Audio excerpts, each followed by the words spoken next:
Whole new world. Thinking of interesting people. Do you remember Kalia? Yes, yes. Kalia was a Turkish immigrant. He and his twin brother, as he said it, he was the associate of the devil. They did everything possible that Satan could have wanted. They were both in Greenhaven, got into a race riot. Both of them were beaten brutally with 2x4s. His twin brother was killed. So we met Kalia when he was sent to this prison where we were at Fishkill. He was coming off the wall. He was absolutely mad and almost insane with rage. And he would come to our Catholic discussion groups. And we'd sort of, talk, let him talk, and we'd talk with him. And over about a year and a half time, you could just see all that rage sort of gradually drain away. And gradually he became, communicative. He would talk with us. And I remember one time he was so gratified that he was with us because he was then convinced he would see his brother again. So anyway, he was sort of a hero for us. He came around and we loved him and he loved us. It turned out that he was brutally wounded from that battle, and he died shortly thereafter. But Betty and others went to his funeral, and they sang at his funeral because he had made it. He got out just before he died, and he was a committed Christian at that point, and it was really wonderful to see this person that had been transformed. But we saw a lot of other people that were transformed. We saw another interesting program that we got involved with was the Alternatives to Violence project. That was about 1984, I think. About 1984. And we learned how to do Alternatives to Violence workshops. Well, I wanted to say that Catholic discussion group activity went on for a long time. At Fishkill, we went in every Tuesday night for 20 years. And then when we moved a bit, we started going into Bedford Hills. Every Friday night for about 10 years we went there, and each time we would have a chaplain or somebody that worked with us. His Father Rothloff at Fishkill was a marvelous chaplain, and then at Bedford Hills was Sister Antonia, and we'd have other people come in and play guitar and sing with us. It was a community build-up. It was something we really looked forward to, and quite enjoyed. But then you're on AVP. What is AVP anyway? Want to say something about that? Well, it's called the Alternatives to Violence Project. And there we talk about the 7 C's. I don't know if I can remember all of them. There is creativity. Creativity helps a person to be fulfilled. Find an alternative way to. Find an alternative way to violence, to think about things you can do to avoid violence. Then there's consensus. When you get in a group, you can talk with the other members of the group and find out what you all agree on. Then there's which requires communication. Communication. Okay. Can you think of more? Confidence in self. Confidence in self. Cooperation. Cooperation. Yes. All these are based on exercises that have evolved over the years, over about 25 years. All these participatory. We play games. These exercises are participatory games we play, and they have a purpose. One of these C's is the purpose of an exercise. So that's one way of describing it. Another way of describing it is on a chart that I use. This chart helps us to try to get across. And there may be 20 or so people in our group. They've done terrible things. So regardless of what the past is, the fact is, everybody there is still a marvelous, amazing, wonderful person. Really a miracle of creation. So this chart, we take them through the exercise. We say, look at the body that you've got. The ability to see marvelous things. to sing, to hear all kinds of music, to reproduce. You're simply an incredible physical being. And on top of that, we have our emotions, but then we have, above our emotions, we have an intellect. Okay, the intellect is really one of the things we prize. And the intellect, we have the ability to analyze, to think through, to figure out, to make decisions. You all do that. Every one of you do that all the time. Beyond the intellect, there's still above that. We have what we call spirit. Every one of us has, at some point or other, been wonderfully spiritual. The ability to have empathy for either our children or our friends or our loved ones or anyone. The ability to be kind to somebody, to have mercy, to do these sort of things which are at the highest level of our being. All these things are part of every human being. Every human being in the room that we're working with has all of these capabilities and practice them more or less. You are a miracle, we say. And sometimes we have them stand up and shout, I am a miracle. We believe that the people we work with in these workshops are miracles. And we want them to believe that they are miracles. We want to give them tools to use to resolve conflicts. One of the 7 C's is conflict resolution. Some of these building blocks are to think before reacting, to care for others, to have respect for yourself, to risk being creative, to seek common ground, to use surprise and humor. A very important one is to listen. Another one is to be willing to suffer if necessary. Another one is trust. Trust your deep inner sense. Don't rely on weapons or drugs. Forget about not liking a person. Try to seek win-win solutions. Risk changing yourself. One of the things that Betty mentions is trust, and we frequently encounter people that simply will not trust anyone. They've lost all faith in even if they're friends. They're loners, they're isolated, they're not part of humanity. And so trust is a very important concept and something that we need to emphasize. So we've devised a number of crazy exercises to try to get across that we can trust, we should trust, and we must trust. When I was a little younger, we'd set the men inmates on the floor, have them to raise their hands on their sitting on the floor, and I would run and leap, throw myself on top of them, and they would catch me. They'd be simply amazed that anybody would do such a crazy thing.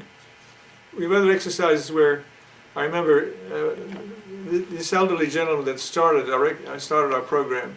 He would stand on the edge of a table and fall over backwards into the arms of inmates that are waiting there. One we may be able to show you is where we would have a person lie down and we'd lift them up, people on either side, we'd lift them up high up to the ceiling. So he'd be prone up against the ceiling. We'd be walking around with him as he's completely trusting of the people that are holding him. And there are a number of exercises like that to demonstrate that we can be trustful with people that we have some degree of fellowship with. So we talk about, when do you have trust, how do you build trust, how do you know when not to trust, and so forth. That's all part of the exercise we have to make people a little bit more human. We've been really blessed in being able to work with a number of really remarkable people in AVP. We could tell you about quite a few of them, but one of them we'd like to talk about is a favorite friend of ours. His name is Luther Sanders. Luther is a wonderful black man who was born in the South, reared through all the days of discrimination, of the worst kind, worked 2 or 3 jobs all the time, but became a real poet for all the things that we believe in AVP. He wrote a whole book of poems on the subjects that were most important to us. Betty helped to produce a book for that, and we would hand out the book to the inmates. But when Luther himself would recite his poetry, it was like the sincerity that came across, the emotion that came across, the force that came across would captivate the inmates. He would hold them in the palm of his hand with the force of his eloquence. I love my enemy. I know it's wrong to hate, because while I hated you, I lost my sanity. I know it's wrong to hate, because while I hated you, I stayed confused and hostile. I know it's wrong to hate, because while I hated you, I was destroying my inner me, and I was rotten to the core. I know it's wrong to hate, because hating itself is self-defeating. It dissipates one's vital forces. I know it's wrong to hate, because Jesus said it, Gandhi said it, and Dr. Martin Luther King Jr. said it. And I know that they are the spirit of truth, for out of them came virtue that healed nations of people. Now if I'm still your enemy, love me. Maybe you too can regain your sanity, and we can live together as brothers and not die like fools. One of our friends who was an inmate was named Carmen, and she was in prison not because she did the crime, but because she was near the crime when it was committed. She fully expected to be home to greet her daughter at school. When she left one morning, she said to her daughter, "I have to go to court today, but I will be back and when you come home from school." But that they didn't see it that way in the court. They couldn't get the person who really did the crime, and so they put Carmen in prison for about 25 years. While she was in prison, she managed to keep track of her family, of her daughter. When she was put in prison, she was expecting her son, her second child, and 21 years later, she had kept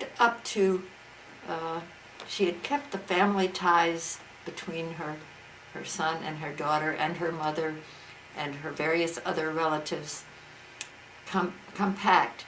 But that wasn't all she did. She helped many of the women who were in prison, and we called her the Mother Teresa of the prison, because when somebody was dying of AIDS, they would call on Carmen to come and sit and comfort the person. When somebody was sick, they would call on Carmen, and she was always willing to help. This is a picture of Carmen and her daughter Angie, and the person in the middle is Luther Sanders. We went out to celebrate Carmen's release from prison, and she's a very happy person, and her daughter Angie was married for a long time. Her son, who was over 21 when she was released, he had married and had a child. And Carmen herself was very happy working in a school, in a lunchroom, helping to serve the children. Always Carmen was doing something for somebody else. We have belief in many people. We have faith in many people that we've met. Not everyone, but so many individuals we found in prison have great strength, great ability, great depth. There's a poem you wrote, Betty, something along that line. The Credo, could you? Credo. Could you? This is a poem called Credo. What do I believe? I believe in you. I believe that you are the fulfillment of the universe. In you, all the possibilities of love, kindness, mercy are incarnated and waiting to bubble up. I believe that you have the potential for touching other souls with words of wisdom and gentleness. I believe that all of us together can renew the thought layer of the earth. I believe in you. I believe in all of you, wherever you may be, on mountaintops, in dungeons, in dark moods, or touching heaven. You've mentioned that you've done extensive advocacy work. Please mention some of the reasons why you consider that important and give some of the details about what you're involved with. Well, Dan, we started all this about in 1974. And for the first 20 years, we were concerned primarily with the individual, with the person, the growth of the person, the transformation of the person. But at some point, perhaps in some discouragement, began to realize that the system itself had to be transformed. There's an interesting story about the man standing by the river and watching the bodies drift by. And he would do his Christian duty to give these bodies a safe burial, a decent Christian burial. But at some point he said, what's going on here? All these bodies drifting by all the time. Something's happening upstream in the river. I've got to go upstream and find the cause, get the root cause of all these deaths that are happening. So the same kind of thought came to us. There's some reason why we're having so much crime, so much incarceration, so much failure of the incarceration process. We became aware of an organization, it's actually a 40-year organization, a national organization called CURE, Citizens United for the Rehabilitation of Errants. So the emphasis was on recovery of these people that are in prison and all that's necessary to do that. So we aligned ourselves with that organization. We took over the New York chapter, New York CURE New York. We led that for about 10 years or so. We produced a newsletter, and the prime purpose of the newsletter was that raise people's awareness. By and large, most people are completely unaware of the problems with our criminal justice system. And unless there's awareness, why nothing happens. I remember we went to a legislator. We did a certain amount of lobbying, of course. And the legislator said, yes, I agree with you, you're right, but I can do nothing for you. I'm not going to commit suicide. I can do nothing until you convince my constituents of the rightness of your cause. So public awareness, as well as awareness of legislators, became part of our mission, and that was what we tried to promote through CURE. CURE really stood for two major thrusts. It's to use incarceration only as a last resort, and to use alternatives to incarceration wherever possible. That's the two planks. So we embarked upon that. We began issuing a quarterly newsletter. So here's a copy. This is the latest newsletter we just recently issued. Betty and I really do the editing of this.